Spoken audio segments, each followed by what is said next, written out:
સમગ્ર ભારત દેશ સહિત વિદેશમાં પણ દોલતરામ બાપુના વાગી રહ્યા છે ડંકા। કાર્તિકી પૂનમના દિવસે દોલતરામ બાપુના દર્શન માટે તેમજ તેમના ભજન સત્સંગનો લાભ લેવા ઉમટ્યું માનવ મહેરામણ। સંબંધ ભારત ન્યૂઝના પત્રકાર માનસિંહ ચૌધરીએ લીધી દોલતરામ બાપુની મુલાકાત। પાટણ નજીક નોરતા ગામે આવેલ દોલતરામ બાપુના આશ્રમ ખાતે વિરાજમાન દોલતરામ બાપુએ તેમની સેવાકીય પ્રવૃત્તિઓને લઈને સારી લોકચાહના પ્રાપ્ત કરી છે। સમગ્ર ભારત દેશ નહીં પરંતુ દેશ વિદેશમાં બાપુની સેવાકીય પ્રવૃત્તિઓ વિસ્તરી રહી છે। વિદેશમાં વસતા તેમના સેવકો પણ દોલતરામ બાપુના દર્શનાર્થે વાર તહેવારે આવતા હોય છે। દોલતરામ બાપુનો એક જ મંત્ર છે, દારૂથી દૂર રહો, ધર્મથી ટુકડા રહો।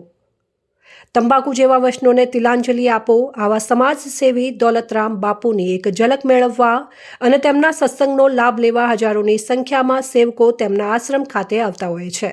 ત્યારે કાર્તિકી પૂર્ણિમાના દિવસે સવારથી જ ભક્તોની અવરજવર આશ્રમ ખાતે જોવા મળી હતી। તો રાત્રિના સમયે ભજન અને સત્સંગનો લાભ લેવા માટે હજારોની સંખ્યામાં સેવકગણો ઉપસ્થિત રહ્યા હતા। તેમની અમૃતવાણીનો લાભ લઈ ધન્યતા અનુભવી હતી। આ પ્રસંગે સંબંધ ભારત ન્યૂઝના પત્રકાર માનસિંહ ચૌધરીએ દોલતરામ બાપુની શુભેચ્છા મુલાકાત લીધી। તેઓની સેવાકીય પ્રવૃત્તિઓની સરાહના કરી હતી।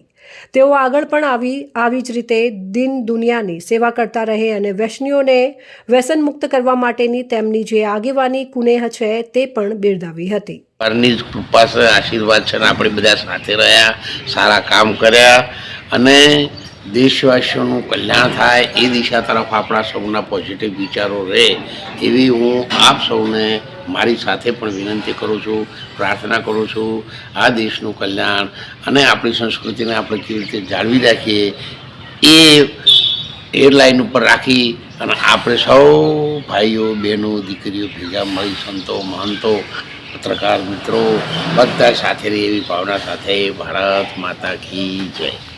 અહેવાલ માનસિંહ ચૌધરી, સંબંધ ભારત ન્યૂઝ, પાટણ।